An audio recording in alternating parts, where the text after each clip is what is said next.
Shalom jemaat Tuhan semua, bertemu lagi dengan saya, Pendeta Prapto.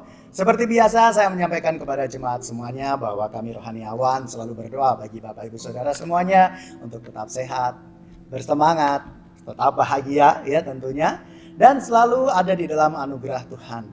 Kami berdoa setiap hari ya 9:30 bersama-sama semua rohaniawan untuk Bapak Ibu Saudara semuanya.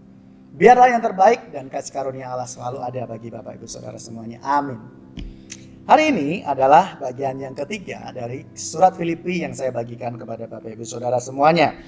Di sini saya melanjutkan dari Filipi 1 ayat 21 dan 22. Firman Tuhan katakan, "Karena bagiku hidup adalah Kristus dan mati adalah keuntungan. Tetapi jika aku harus hidup di dunia ini, itu berarti bagiku bekerja memberi buah. Jadi mana yang harus kupilih? Aku tidak tahu."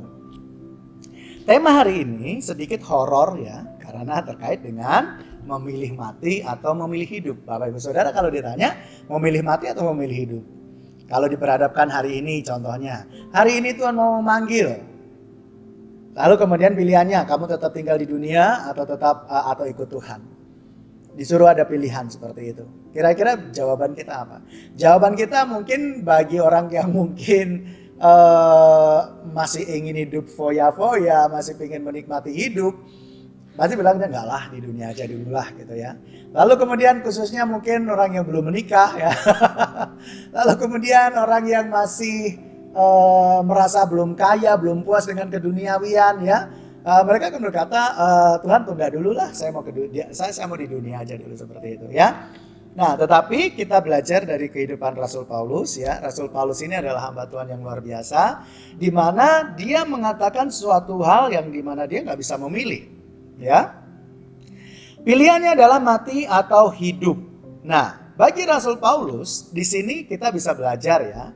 Dua-duanya itu bagus ya.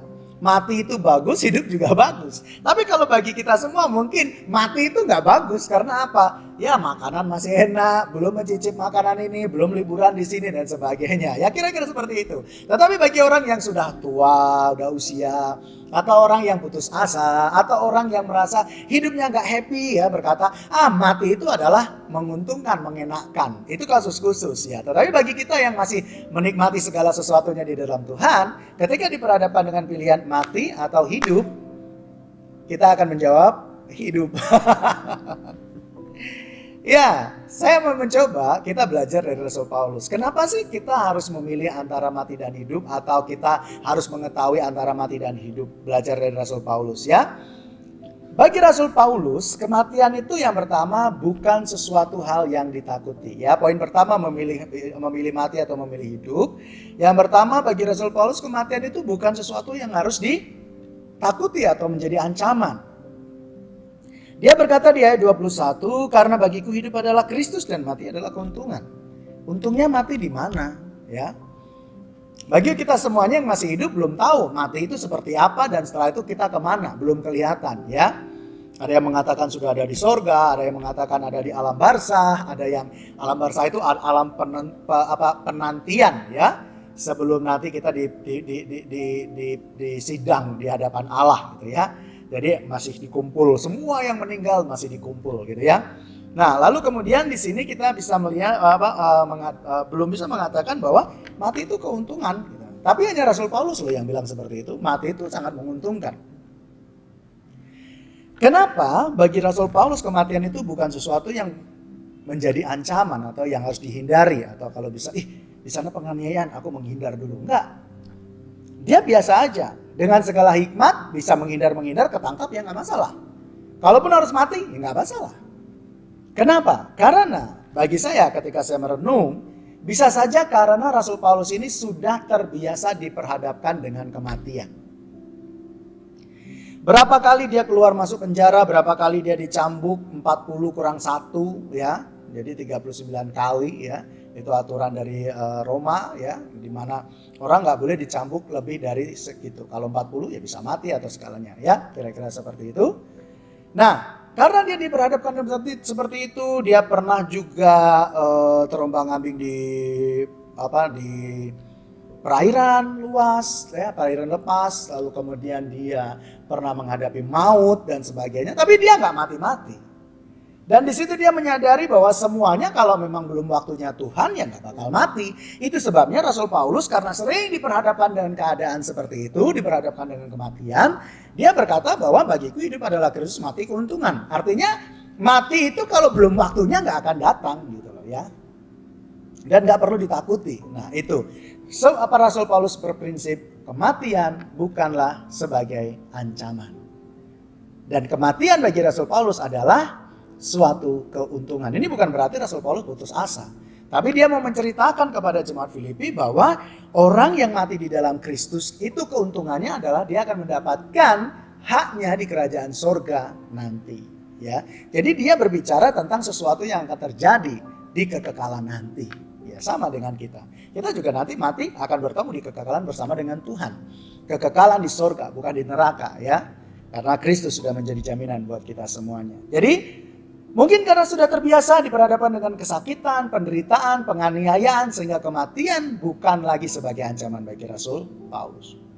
Demikian juga kalau kita sering diperhadapkan dengan keadaan sulit. Karena terbiasa dengan keadaan sulit, dilatih Tuhan dalam keadaan sulit, kita tidak akan takut dengan yang namanya keadaan sulit. Walaupun tahun ini dikatakan resesi, kita nggak akan cemas, nggak akan apa. Karena apa? Sudah terlatih. Nah makanya kita itu kalau ada masalah, jangan berdoa untuk selalu hindarkan masalahnya, tapi berdoa supaya Tuhan mengajar kita untuk bisa menyelesaikan masalah ini. Supaya kita terlatih menghadapi keadaan-keadaan sulit. Jadi kalau Rasul Paulus tidak takut dengan kematian, apakah kita takut dengan yang namanya keadaan sulit atau penderitaan? Tuhan dan Bapak Ibu Saudara yang tahu semuanya ya. Yang kedua, mengenai hidup harus memberi buah. Jadi kalau tadi disuruh milih mati atau hidup, dia nggak bisa menjawab. Kenapa? Mati itu untung dan juga hidup juga bagus. Karena apa? Harus terus bekerja bagi kemuliaan nama Tuhan. Artinya hidup harus memberi buah. Ayat 22. Tetapi jika aku harus hidup di dunia ini, itu berarti bagiku bekerja memberi buah.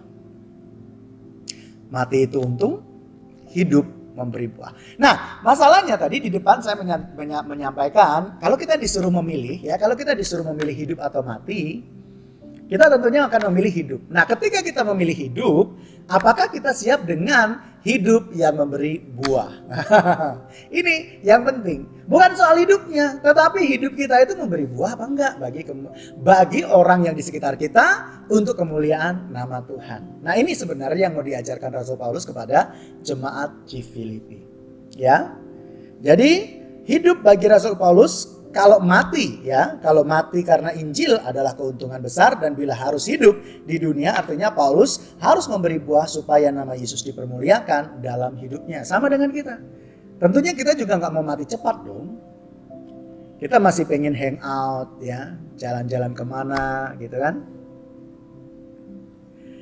Dan kalau kita memang masih pengen hidup, masih artinya kita diberi kesempatan hidup sampai sekarang, yang menjadi tanggung jawab kita adalah memberi buah. Kita siap nggak dengan memberi buah bagi kemuliaan nama Tuhan? Kemuliaan nama Tuhan, bukan kita.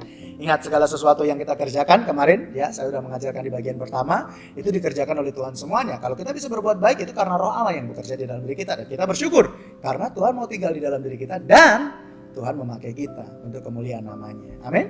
Ya. Jadi hal yang mengenai hidup atau mati, segala sesuatunya adalah baik bagi Rasul Paulus. Tentunya bagi kita juga. Karena kematian berbicara mengenai kekekalan kita di dalam Tuhan, ya. Dan kalau hidup, kita juga harus kembali lagi bagi kemuliaan nama Tuhan.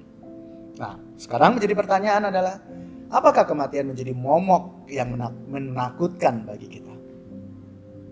Mengapa takut dengan kematian? Jangan sampai kita takut dengan kematian karena alasan masih muda, belum kaya, cicilan banyak, lalu kemudian belum menikah, belum lihat cucu, dan sebagainya.